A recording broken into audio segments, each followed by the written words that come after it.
Hoy vamos a hablar de la terapia familiar sistémica.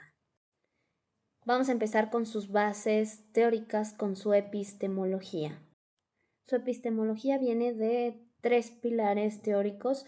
El primero es la teoría general de los sistemas. El segundo pilar es la cibernética de primero y de segundo orden. Y el tercer pilar es la teoría de la comunicación humana. Estos 3 pilares son los que cimientan esta terapia familiar sistémica. Ahora vamos a entender las premisas de cada uno de estos pilares. Empecemos con la teoría general de los sistemas.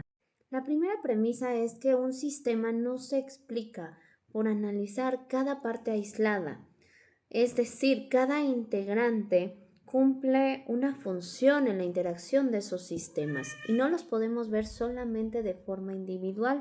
En el abordaje terapéutico esto cambia completamente la visión de cómo tratamos tanto los síntomas como el sufrimiento humano, ya que no solamente lo miramos justamente desde este individuo que está teniendo una sintomatología o que está teniendo un padecimiento o un sufrimiento y que lo abordamos para que se corrija de forma individual.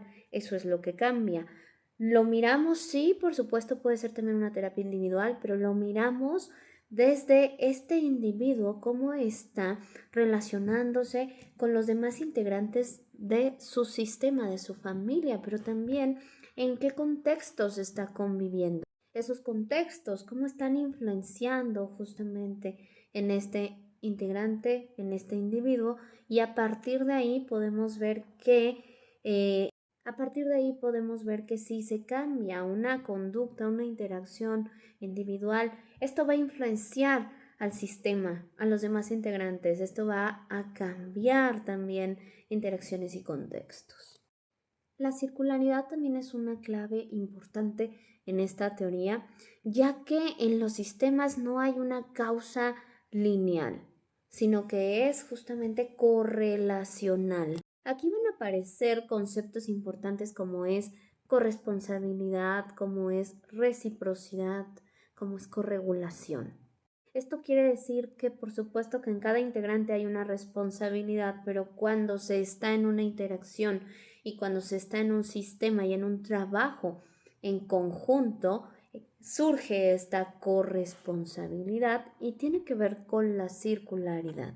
También esto tiene que ver con los patrones relacionales. La circularidad nos dice que los patrones relacionales se mantienen por ciclos que se repiten una y otra vez. Y para que en la terapia nosotros podamos abordar esto, es importante que aprendamos a hacer preguntas circulares. Las preguntas circulares nos van a ayudar a identificar interacciones y contextos. Por ejemplo, si Juanita llega con nosotros y nos dice, ¿sabes qué? Yo quiero trabajar mi relación de pareja porque nos estamos peleando mucho. Una pregunta circular para Juanita sería, Juanita, quiero que me comentes cuándo es que pelean y cuando están peleando, ¿qué es lo que está pasando alrededor de ustedes? ¿En dónde pelean más? Esta pregunta es circular porque entonces a la hora de preguntar de esta pelea que se está diciendo que pasa continuamente, estamos preguntando en qué contexto pasa más esa pelea. Esto quiere decir que estamos considerando que el contexto influencia, tiene ciertos elementos que influencia estas interacciones, estos patrones. Cuando con estas preguntas circulares vamos indagando, pues nosotros vamos como terapeutas teniendo información que nos va sirviendo para conocer ese sistema. Y a la hora de que podemos reconocer que en los patrones relacionales hay una disfunción y podemos reconocer cómo se está retroalimentando con esos contextos, ahí es donde podemos empezar a hacer ajustes. Ajustes de contexto, ajustes en la comunicación, ajustes en la interacción, ajustes en las conductas, por supuesto. Que entonces estos ajustes lo que va a buscar y con esta circularidad es romper ese ciclo, romper ese patrón circular repetitivo para crear uno nuevo. Esto desde la terapia, por ejemplo, estructural de Minuchin, se le conoce como pautas. de interacción, pautas transaccionales. Pero desde la terapia sistémica lo vamos a ir mirando desde esta circularidad, desde estos patrones relacionales, para que la familia pueda ir haciendo esos ajustes y pueda ir cambiando, transicionando de estado.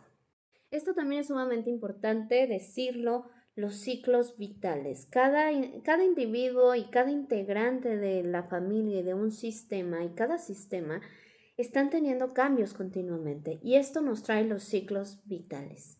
Cuando el ser humano pasa por estos ciclos vitales, es sumamente importante que los reconozca para poder cambiar y transformarse con esos ciclos.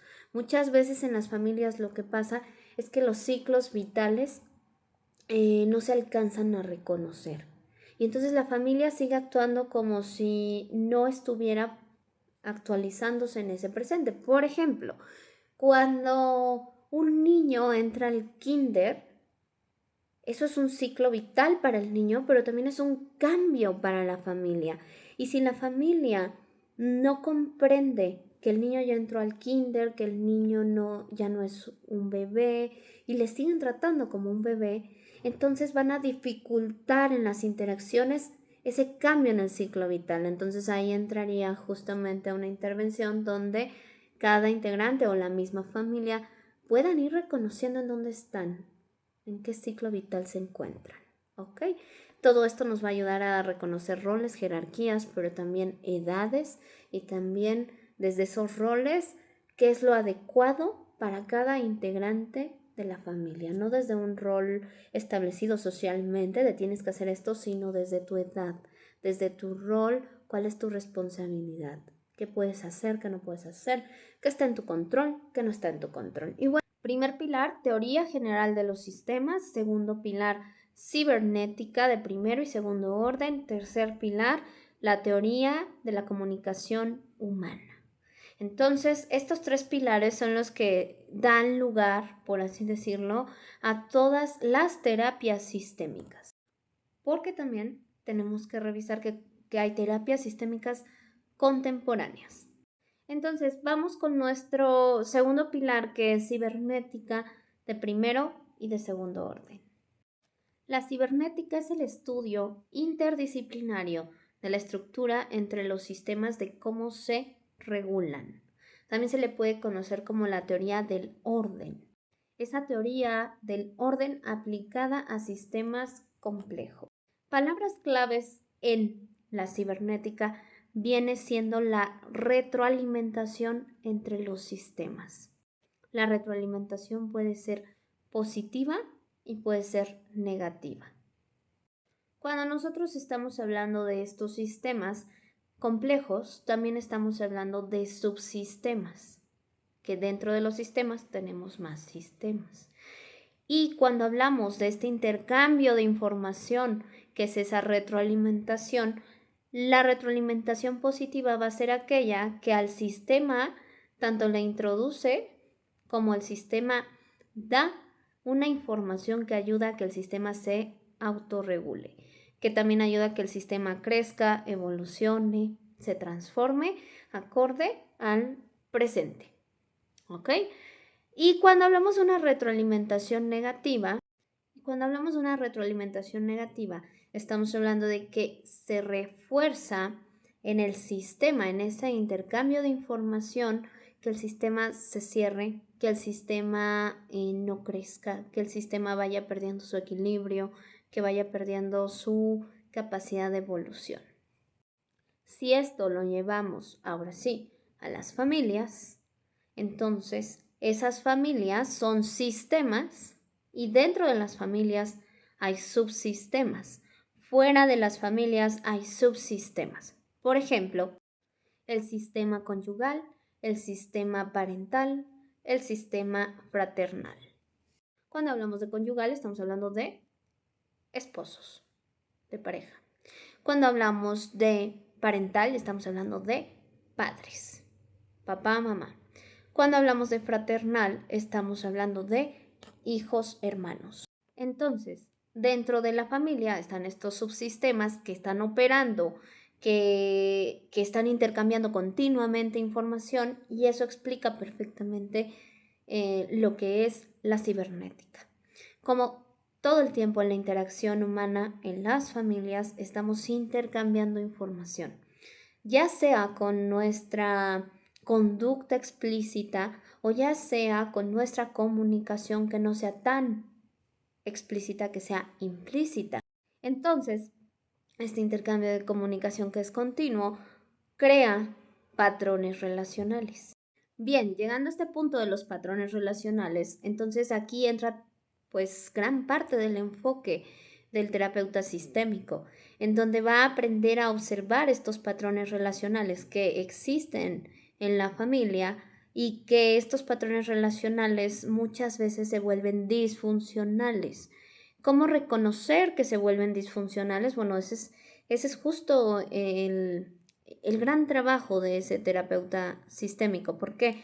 Porque desde la cibernética, cuando el sistema se vuelve cerrado y ya no puede actualizarse, es decir, la familia no puede actualizarse con el contexto que tiene o con los ciclos vitales que está viviendo, y entonces la familia se queda en ese patrón repetitivo de cómo funcionaban las cosas en el pasado, pero no pueden cambiar a cómo deberían de funcionar en el presente cubriendo las necesidades actuales.